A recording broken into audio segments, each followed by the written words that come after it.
अस्सलाम वालेकुम, welcome back to my channel. और हमने जो है वो लास्ट वाले वीडियो लेक्चर में जो है वो डेटाबेस की पूरी सेटिंग कर ली थी और जो है वो हमने सारी चीज़ें कवर कर ली थी। अब जो है वो हमारे पास इंसर्ट अपडेट डिलीट का काम रह गया, इंसर्ट रीड अपडेट डिलीट। तो आज के इस लेक्चर में हम ये देखेंगे।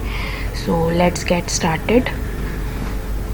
अच्छा जी, ये सब हमने बना लिया था, हमने कंट्रोलर भी बना लिया था, ठीक हो गया। इसके बाद हमने अपना पूरा माइग्रेशन कर लिया था, हमने अपना मॉडल सेट कर लिया था और हमने माइग्रेशन में टेबल सेट कर लिए थे। ठीक है, हमने जो है वो ये बना लिया था। हमारे पास दो व्यूज़ हैं, एक हमारे पास फ़िलहाल ऐड का व्यू है, ऐड का पेजेस के अंदर ऐड का व्यू है और इंडेक्स का व्यू है। ठीक हो गया। तो ऐड के व्यू के अंदर आपने जो है वो क्या करना है, कुछ भी नहीं करना, ये हमने किया हुआ था। अच्छा जी, यहाँ पर सबसे पहले तो हम कंट्रोलर को देख लेते हैं। जैसे ही आप कंट्रोलर पर आएंगे तो कंट्रोलर पर आपको ये चीज़ नज़र आ रही है जिसमें क्रिएट है। ठीक है, यानी जैसे ही यूज़र क्रिएट पे जाएगा तो वो कहाँ किस तरफ मूव कर जाएगा, वो एक व्यू की तरफ मूव कर जाएगा जो मेरा व्यू का नाम है ऐड। तो जैसे ही वो इस व्यू की तरफ मूव करेगा तो ये मेरे पास ये ऐड है। ठीक हो गया, तो ये ऐड का व्यू आ गया। ठीक है, अब वो इस ऐड के व्यू पे जैसे ही आएगा तो क्या होगा, वो अपना पोस्ट टाइटल लिखेगा और पोस्ट डिस्क्रिप्शन वो एंटर करेगा। ठीक है, और जैसे ही बटन क्लिक करेगा तब वो ये एक्शन परफॉर्म होगा। और ये एक्शन क्या कह रहा है, ये इस एक्शन पे हमने एक राउट सेट किया हुआ है जो कह रहा है आपको कोडिंग डॉट स्टोर पे जाना है। तो मैं आपको ये बता देती हूँ, बेसिकली जो एक्शन है इस पर हमें राउट डिफाइन करना है। ठीक है, अच्छा, अब ये कोडिंग क्या है। अब आप ये देखेंगे कि web.php पे मैंने अपना URL का जो नाम लिखा है ना वो कोडिंग लिखा है, यानी जो मेरे कंट्रोलर की एक्सेसिबिलिटी है ना वो इस कोडिंग से हो रही है। ठीक है, तो इट्स अप टू यू, आपको यहाँ जो भी नाम रखना है अपनी कन्वीनियंट के लिए आप वो नाम यहाँ पे रख सकते हैं। तो मैंने इसको यहाँ पे इस तरीके से कॉल करवाया, यानी कोडिंग डॉट स्टोर। स्टोर हमारे पास क्या चीज़ है, स्टोर हमारे पास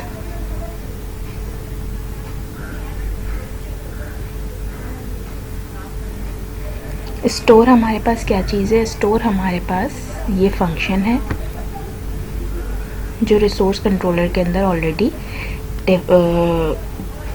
दिया हुआ है। ठीक है, अब इस स्टोर के ऊपर हमें काम करना है। बेसिकली इस स्टोर के ऊपर हमें क्या काम करना है, यानी जैसे ही यूज़र फॉर्म फिल करेगा, बटन क्लिक करेगा, बटन के एक्शन के बिहाफ पर वो इस स्टोर के फंक्शन को देखेगा। जैसे ही वो इस स्टोर के फंक्शन को देखेगा तो हमें इस स्टोर के फंक्शन पे काम करना है। तो इस पे काम करने से पहले आपने दो चीज़ें करनी है। आपने यहाँ पे नेम स्पेस ऐड करवाने, एक यूज़ ऐप मॉडल्स, अपने मॉडल का नाम। मैंने यहाँ पे मॉडल का नाम ब्लॉग वेब बनाया था, तो आप अपने मॉडल का नाम जो चाहे वो रख सकते हैं, तो वो आप यहाँ पे कॉल करवा देंगे। और दूसरा आपने कॉल करवाना है यूज़ DB। ठीक हो गया। अब हम इस स्टोर पे आ जाते हैं। इस स्टोर पे आने के बाद हमने सबसे पहले क्या करना है, एक वेरिएबल लेना है। मैंने यहाँ पर एक वेरिएबल ले लिया $वेब। आपका जो दिल चाहे वो आप वेरिएबल ले सकते हैं। इसके बाद हमने एक इंस्टेंस क्रिएट करना है अपने मॉडल का। तो मैंने यहाँ पे कह दिया न्यू ब्लॉग वेब, यानी मेरे मॉडल का नाम क्या है, ब्लॉग वेब। ठीक हो गया। तो आपके जो मॉडल का नाम है आप वही लिखेंगे, यानी अब जो मेरा मॉडल है वो इस वेरिएबल में स्टोर हो गया, यानी मैंने इसका इंस्टेंस क्रिएट किया, यानी मैंने ऑब्जेक्ट बनाया। ठीक है, अब हम इसी वेरिएबल का इस्तेमाल करते हुए आगे की तरफ मूव करेंगे। तो आपने इस $वेब के अंदर गोज़ टू करवाना है अपना डेटा, यानी पोस्ट टाइटल। पोस्ट टाइटल किसके बराबर होना चाहिए,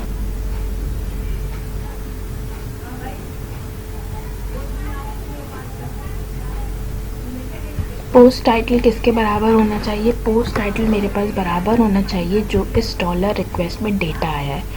सवाल ये आता है कि $रिक्वेस्ट में डेटा कहाँ से आया है। तो बेसिकली $रिक्वेस्ट में जो डेटा आया है वो यहाँ से आया है। मतलब मैंने टेक्स्ट बॉक्स पर अपना डेटा फिल किया, जैसे ही मैंने बटन सबमिट किया उसने राउट ने मूव किया। जब राउट ने मूव किया स्टोर के ऊपर तो मेरा जो डेटा है वो इस रिक्वेस्ट ने पिक किया है। तो आपने यहाँ पे देना है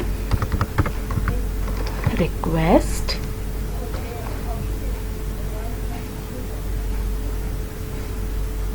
goes to post title।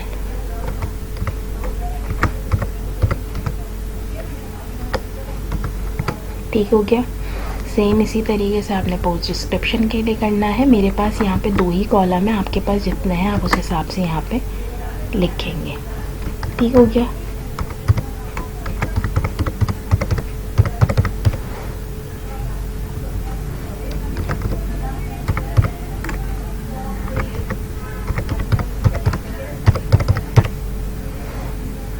ठीक हो गया।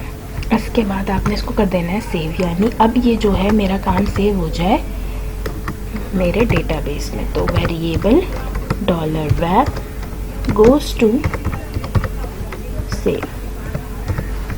ठीक हो गया। जैसे ही वो डेटाबेस में सेव हो जाए तो ये काम तो हो गया कि उसने डेटाबेस में सेव कर दिया। ठीक हो गया। लेकिन मैं ये चाह रही हूँ कि मेरा जो डेटा है वो डेटाबेस में सेव होने के साथ साथ रिटर्न रीडायरेक्ट पे चला जाए। यानी मैं यहाँ पर दूंगी, यहाँ पे मैं दूंगी मेरे इंडेक्स के पेज का नाम जो कि मूव करेगा मेरे व्यू पे। अच्छा, मैंने यहाँ पे कोडिंग क्यों दिया है? क्योंकि मैंने यहाँ राउट में डिफ़ाइन किया है कोडिंग, और मैंने आपको पहले ही बताया था कि resource controller by default index के फंक्शन पे जाता है। तो वो जैसे ही इंडेक्स के फंक्शन पे जाता है तो मुझे भी उसको इंडेक्स के पेज पे ही मूव करवाना है, इंडेक्स के व्यू पे। इसलिए मैंने यहाँ पे इसको इस तरीके से दे दिया। ठीक हो गया। अब हम इसको एग्जीक्यूट करेंगे। अब हम इसको एग्जीक्यूट करेंगे, और एग्जीक्यूट करने के लिए सेम उसी तरीके से मैंने जो है वो PHP आर्टिसन सर्व करके सर्विसेज स्टार्ट कर दी। इसके बाद मैंने URL में ये अपना URL लिखा कोडिंग, जिसने मुझे कहाँ व्यू रिटर्न करवाया, इंडेक्स के पेज पे। ऐड पोस्ट पे हम क्लिक करेंगे। जैसे ही ऐड पोस्ट पे क्लिक करेंगे तो हमारे पास यहाँ पर हमारी फॉर्म आ गए। ठीक है। मैंने कहा टाइटल, और मैंने यहाँ पर दे दिया डिस्क्रिप्शन। ठीक है। और मैंने कर दिया क्रिएट पोस्ट। जैसे ही मैंने क्रिएट पोस्ट किया है तो मैंने आपको बताया था कि सेव के फंक्शन से सेव होगा, और इसके बाद फिर हमने इसको क्या करवाया, रिटर्न रीडायरेक्ट करवाया है। ठीक है, जिसकी वजह से वो रीडायरेक्ट हो रहा है। सही है। अब हम ये चेक करेंगे कि हमारा डेटा सेव हुआ या नहीं हुआ। हम अपने डेटाबेस में आ जाते हैं और इसको करते हैं ब्राउज। तो ये हमारा डेटा सेव हो गया। अब जो है वो हम डेटा इंसर्ट करवाने के बाद आगे की तरफ मूव करेंगे, और उस मूव में हमारे पास अब हमें इंसर्ट व्यू करना है डेटा, यानी अब हमें डेटा अपना शो करवाना है इंडेक्स के पेज पे। ठीक हो गया। अभी हमारे पास कुछ भी शो नहीं हो रहा, मैं आपको दिखा देती हूँ। तो ये यहाँ पे कोई चीज़ शो नहीं हो रही, लेकिन डेटाबेस में इंसर्ट हो चुका है। तो यहाँ पे व्यू करवाने के अब हम काम करेंगे, जिसके लिए हमें जो है वो काम करना होगा हमारे इंडेक्स के एक्शन पे। ठीक हो गया। अच्छा जी, यहाँ पर आपने डेटा रिट्रीव करवाने के लिए सबसे पहले एक वेरिएबल ले लिया। वेरिएबल का नाम आप कुछ भी ले सकते हैं। मैंने $b ले लिया, और मेरा जो डेटा है, मुझे जो उठाना है मेरा डेटा, वो कहाँ से उठाना है? मुझे जो मेरा डेटा उठाना है वो उठाना है मॉडल से, और मेरे मॉडल का नाम क्या है, block web all. Static function है, मेथड है ऑल। इनका मतलब है कि हम स्टैटिक मेथड कॉल करवा रहे हैं लारावेल के अंदर, जो कि है ऑल, यानी पूरा जितना भी डेटा है वो रिट्रीव करके ले आओ। इससे आपका डेटा रिट्रीव होगा और स्टोर हो जाएगा $b में।